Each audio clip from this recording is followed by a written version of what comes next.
Co-call. This is Co-call.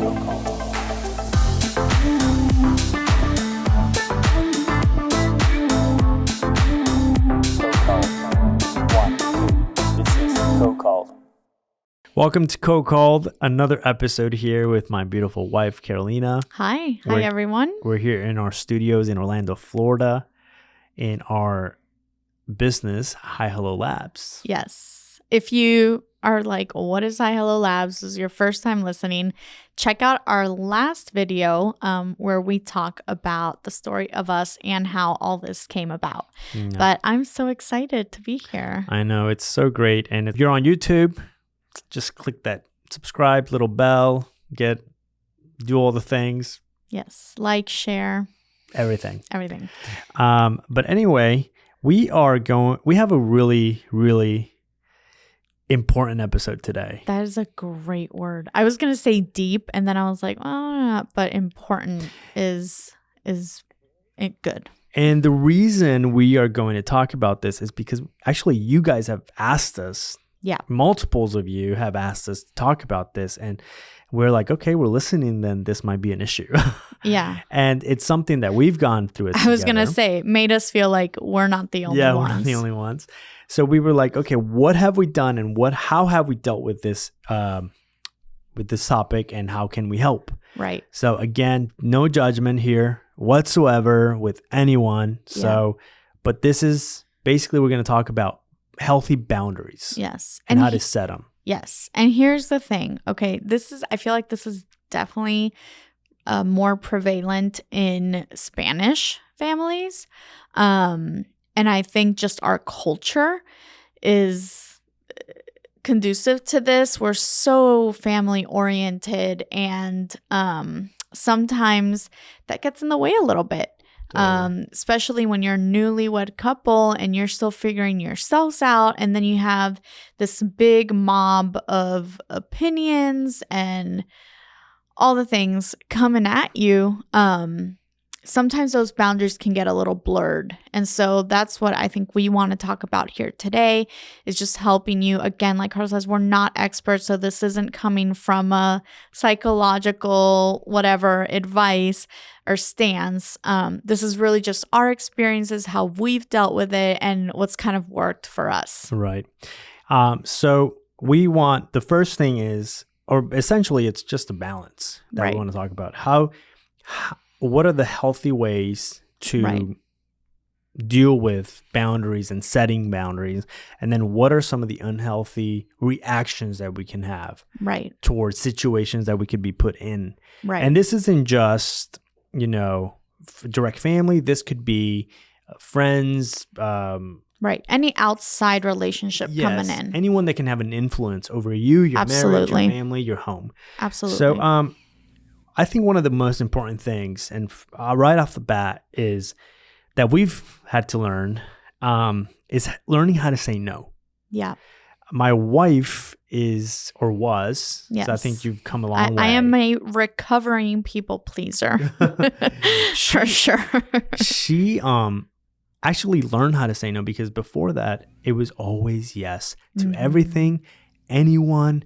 She just wanted to please everybody and help in any way, shape, or form. Mm-hmm. And it brought a lot of conflict and issues in our marriage. Right. Because if you say yes to everything, you have to drop something. Right. So and I've learned this, saying yes to something means saying no to something else automatically, and vice versa. And many times you end up saying no to the people that matter the most. Mm-hmm. So one of the things that we would really suggest you guys to do, you and her, or her and him, is learn when to say no. Right. And I think that comes from prioritizing what's important to you. So, for example, if you and I have date nights set for a certain time or a certain date, and something comes up, being able to say, actually, you know what? No, I have a previous engagement, although it would be so much easier for me to be like, babe, just because of the trust, the level of relationship and intimacy we're in, obviously it's easier for me to go to you and say, babe, can we just switch date night? Mm-hmm. Instead of saying no to somebody else who I feel perhaps needs to, spend time with me or whatever it is, even though I'm not that important. I just, you know what I mean? I'm putting an example, random example out there. Mm-hmm. But I think prioritizing what are those things that are our non-negotiables for us as a marriage, whether it's family and saying, hey, I don't want you spending 6 hours 3 days a week at your family's because there's things that need to happen here. And then, instead of now our Saturdays are spent doing laundry because you didn't do it during the week. Yeah. That is a boundary. Exactly. That is something that we've set because now my action is getting in the way of our time. Yeah. And I think you're hitting on something very important there. But this happens to many marriages on both male, on him and her. Right. And they deal with this, but there's a reason why the Bible said the man shall leave his father and his mother and become one. Mm-hmm. A lot of people do not, which let's be frank, they don't cut the cord. Yeah. They are especially in our culture. They are so attached to mom and to dad and to one. It's understandable to a certain way because that's what they're used to. Right. But when you make the commitment of leaving your mother and your father and become one with your spouse, that commitment is to your spouse. It's no longer to your mother and your father. Right. Or your family. Right. Which is not to be confused with honor. Correct. Yeah. Commitment and honor are totally two very different things. Your parents will still hold the place of honor and respect that they deserve in your life. Yeah. The Bible says to honor your father and mother all the days of your life. That's all. Every day. Every day. Yeah. And so that is different, though, from a commitment that goes above what now you have in your marriage. But it's so funny how the Lord is so smart, which obviously he is, but cutting the cord and even, from the people you need to respect at all times is the healthy boundary that he sets. Right. It's you leave them. And I will tell you this, if you have not cut that cord and you know who you are and you know what you're doing, you need to do this for the sake of your marriage. No. I think it's important to say. That sounded a little personal. No, know who you are. We're not talking to anybody specific, by the way. But the thing is, many times you're because your family matters so much to you that you don't care if you've have inconvenienced your spouse. And one time is okay too, but when you do it over and over again, there's an issue there. Right. And many times families or parents, in this case, take advantage of that cord. Right. I have a friend and they sadly got a divorce, but the issue was her family was so infiltrated within their marriage that she never cut that cord, and it ended up in divorce. And sadly to say, both him and her suffered because of it. She didn't, cut the cord. And I think ultimately the point with that is that if you don't cut that cord, then it makes it extremely difficult to be... there is no boundaries. To be co-called and to have the one vision. Because now it's not just you and your spouse's vision together. It's your vision plus the director's cut version of... the commentator. The commentary, of everyone else on your side coming in and speaking into that. Which distorts, gives room to distort that vision that God's given you. And here's the thing, when God gives you vision, it doesn't always make sense to other people on the outside. And we've learned that. Yeah. And so people are going to have good intention. Then hear me out. Most of the time, very few times, I would say, if any, are coming from a place of, I want to hurt.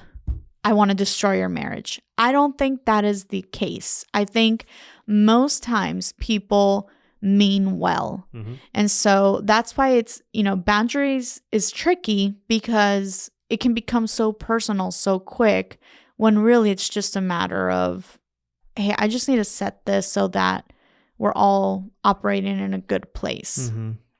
No, I think it's very important. And if you haven't made that distinction, make it soon. Right. Another thing that we want to talk about is how to stand firm in the decisions that you make within your household and the boundaries that you set.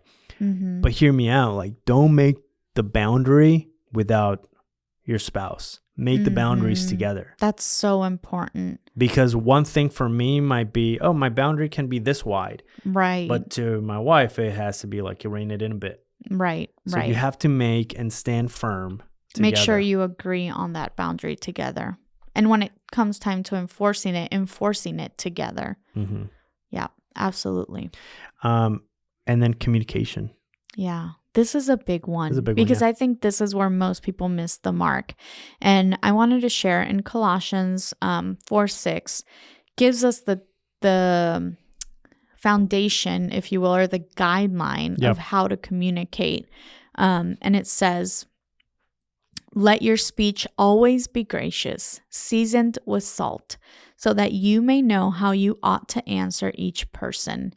And we all have to learn to wisely and calmly, but firmly, okay, hear me out. So we have to be wise in what we're going to say, calm in how we say it, but stand firm. Mm-hmm.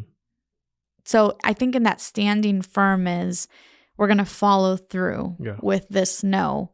And I'm going to say it in a way that is unapologetic as well. To unwanted and inappropriate demands or behaviors coming from whoever it's coming from. Mm-hmm. And so I think if we hold on to that, we got to be slow, slow in our reaction. But when we do react, make sure that we are saying something that's wise. We're saying it calmly, but firmly. And the thing is, if you say it wise, calmly, and firmly, you have the line of respect the entire time. Absolutely. It's very easy to communicate in your emotional reaction and totally disrespect, offend, and cause chaos that naturally shouldn't have been caused in the first place. Mm-hmm. And I think this is where a lot of people are like, you guys should talk about boundaries. Right. Is because that communication is broken. Level. Sometimes people communicate in a good way, like without trying to cause issues, but it comes off. Right. What they're saying perhaps is not being said or presented in the right way. One of the things that I love, and I've heard this from several different sources, so sorry if you came up with this, I'm not trying to take credit for it. But the whole idea of when you're communicating, using the story in my head is fill in the blank. Mm-hmm. This takes it off from an accusatory way of communicating versus help me understand, empathetic, and so I can say something like, hey, the story in my head is that, you feel like I'm not being a good enough mom, and so that opens the door, I'm not being a good mom with this comment you made because of this comment you made. So that opens the door for my mom or my mother-in-law or whoever else to come in and say, oh no, that's not what I meant. This is what I meant. Okay, now we can have a conversation from a place of empathy versus accusation. Mm-hmm. I think that's so important. I love using that. And there's ways, we can't control what other people say. Mm-hmm. So the way they say it and how they say it, it's up to us how we take it. Right.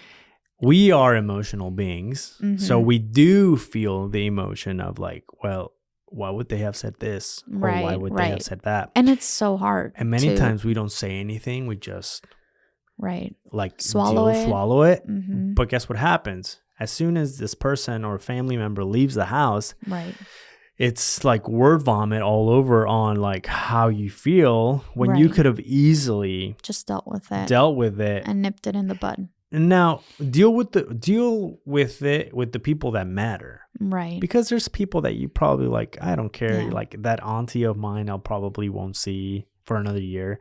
Right. But when it's people that matter, if it's like direct siblings or parents, that's when you're like, okay, Right. I need to tell you this. Like Right. I've told my dad sometimes, and he won't mind me sharing, but it's like, or my parents, both of them, that every time you say something like, well, the kids never cry at our place, Mm-hmm. or, oh, the kids sleep all the time at our place. Right. They're so well behaved. They're so well behaved, Yeah. or whatever. And I'm like, well, that's great. Right. It makes me feel like crap because at my place, they cry all the time and they never sleep. Right. So what am I doing wrong? Right. But here's where we have to distinguish, and we learned this, that like grandparents' house is fun house. Absolutely. They get away with everything. They could do anything. Absolutely. Parents' house, it's the law. Right. and that's why it's like maybe it's different. But the thing is, when your parents say something, you take it to heart because they're the Right. people that you respect the most. Right. And so I want to share some practical things that I've learned just from reading and, learning. How do we respond or how do we communicate effectively when we feel like what we are saying or what we are asking is not being taken seriously? Yeah. And so I just want to share some very practical things. Okay. Number one, ask for respect and not understanding. Yeah. Most likely, you're having this conversation because there's already a disagreement. Okay. So when we have a conversation about, hey, or someone makes a comment and, of an unsolicited advice, if you will, you're gonna ask for respect. And so what that looks like could be, hey, I understand it may not make sense to you, but it's important to me, and I'm asking you to respect that. Mm-hmm. And the people that you communicate that with, Mhm. they're people that are going to be in your life. Absolutely. Forever. So whether you're at family gatherings, whether you're on Absolutely. vacation, whether you're just at home, Yeah. these people, which let's call it what it is, our parents, our siblings, our family, Mhm. they are going to be a part of your life and a part of your circle forever. Right. And Till death do us part. you can So- start now, Mm-hmm. or you can wait 10 years from now and lose these 10 years Mhm. in bitterness and resentment and unforgiveness, that the only thing that does is decay your own heart. Mm-hmm. And I'll get to that a little bit later, but decay your own heart, but then also ruin the relationship and miss out on the goodness that can come from, Exactly. reconciliation and good boundaries. Mm-hmm. Mm-hmm. But very quickly, the second point of effective communication is, well, obviously setting the boundary and saying, hey, you know what, if there's something that keeps coming up and that boundary is not being respected, then just saying, stopping them in the moment and saying, hey, you're welcome to keep talking about this, but just not with me. I'm done having this conversation. I would appreciate if this isn't brought up again, Mm-hmm. and reestablish that boundary and say, here's what I feel about that. Mm-hmm. I need you to not talk to me about that Mm-hmm. anymore. Mm-hmm. And that's just a very simple, I love you, but I don't want to talk about this anymore. And I think right now there's a lot, hey, Thanksgiving's coming up. There should be a lot of conversations about this, especially with a lot of disagreements in politics right now. Like and vaccinations, vaccination statuses and all the other things gas that prices. we're not going to get into. But like, if it's to the point where y'all are literally at each other's throats about this and you're losing family over this, you guys need to be able to set a boundary and say, hey, you can go debate this on your all you want on your social media. Go debate this with other people that want to debate this. But at this table in this home, we are not having that conversation anymore. And we're going to agree to disagree. And everybody needs to agree to that. And then the last thing is tell them it's hurtful. Mhm. They may not even know. They may not even realize that what they're saying is hurtful to you. And again, I think speaking from a recovering people pleaser position, like part of people pleasing is not owning up to our voice and not understanding that what we feel and say can be valid. Yeah. And so sometimes we'll, like you said earlier, swallow comments made, and the other person may never even know that that was hurtful for you because you've let it happen so many times that it's like they don't even know. They think you're just like, oh, they're fine with that comment. But I've said it 20 times before and you never said anything. Mm-hmm. Well, this is where I'm telling you now. It's hurtful. Mm-hmm. And you may not, even saying that, I know you may not realize that that was hurtful, but it's hurtful and I appreciate it if you don't say it again. Mm-hmm. And here's one thing that I want to bring up. Mm-hmm. You can communicate all you want. And if the counterpart or the person you're communicating to isn't acknowledging it or taking it or understanding, you've done your part. Exactly. Like, Absolutely. You're not. It is not your job to change that. And that's going to be the case a lot of the times where people by nature don't know or don't want to know when they did something wrong or how they did something wrong. Yeah. But again, that's not your obligation to make them understand. However, you have communicated that to you, and that's going to help you on the long run because it gets that out. You don't fester that in and you don't nurture it. Yeah. Yeah. And, you know, as a believer, as a Christian, I think we have the responsibility too of, you know, and this is a slippery slope. I am not talking about situations of abuse. I am not talking about situations of violence. That is absolutely, you need to walk away from that completely, shun, get out of your life. I don't care who it is in your life. That is not acceptable and it's never okay. Yeah. I'm talking in situations where it's petty things. It's, you know, little comments here and there. And, you know, but if it's a person who, like Carlos said, is part of your immediate family, it's someone who's, this is a position of honor, you know, that they deserve because of who they are. And it's not an abusive situation. It's not a violent situation. It's a uncompatibility situation. Yeah. Here's the thing, you know, when Jesus gets asked, Lord, how many times do we need to forgive? Yeah. I mean, the answer, y'all, is pretty much forever at all times. And I've had to learn that in situations where I've had to set boundaries and those boundaries are not respected over and over and over, what feels like over and over again. And I've had to, for my own sake, and this is kind of what I was saying earlier, a little bit of like, for the protection of my heart, I've had to learn to forgive and let go. And I know that that's not easy. I know that's much easier said than done. And this process, y'all, I will be honest, sometimes takes me weeks. Yeah. Like it'll be weeks and then something will trigger, you know, and I think I'm fine. And then something will trigger that resentment again. And it's like, oh, here's an opportunity. And I feel like God's like, here's a lens on an opportunity of growth in your heart, in your life to be more like me. Yeah. And I don't always welcome that invitation, to be honest. And it's hard. But what I found is that ultimately it has led to change from the other person as well, because I believe that the grace and the love of God reflects through my actions. Yeah. And honestly, it helps my heart too to not feel yucky. It sucks to be in that place of sort of bitterness and resentment. It's not fun. No. And so that's why that would be my advice on that for sure. That's why the Bible, the Lord taught, Jesus tells us to forgive. Right. Unforgiveness is a root of bitterness and despair. But here's the thing.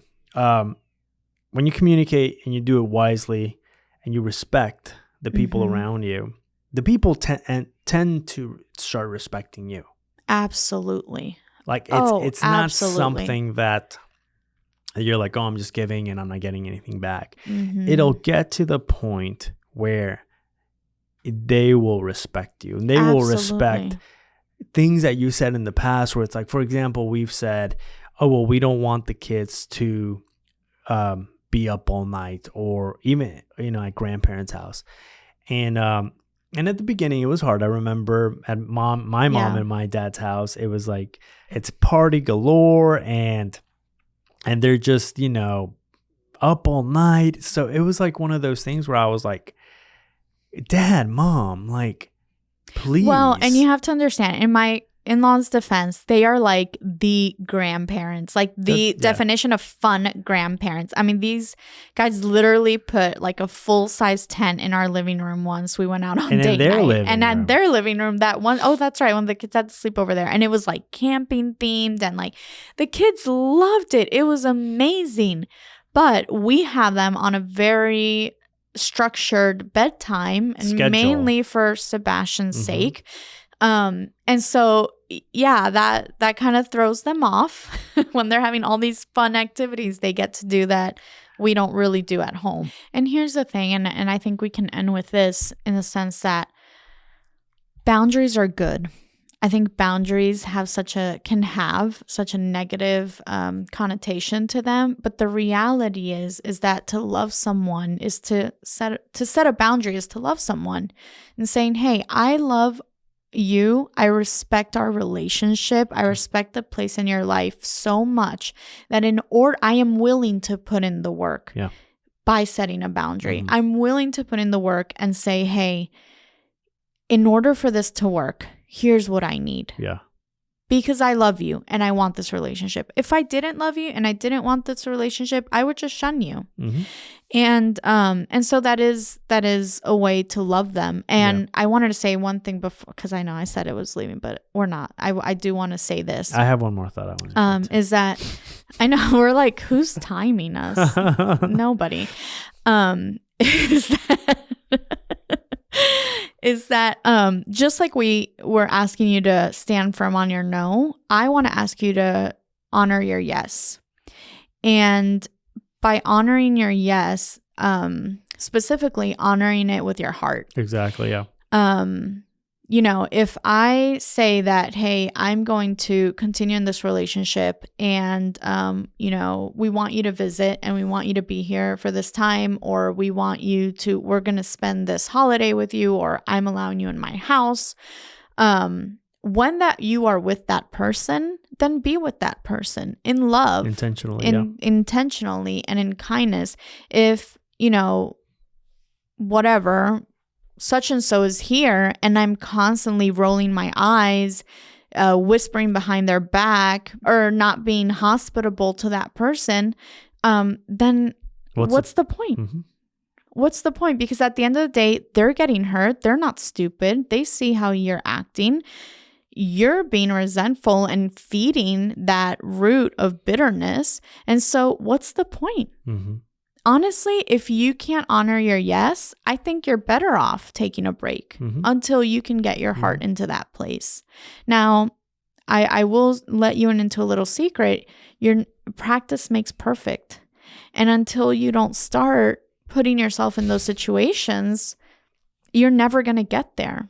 Exactly. You have to make a conscious decision that you are going to love that person well. And, I just want to add this.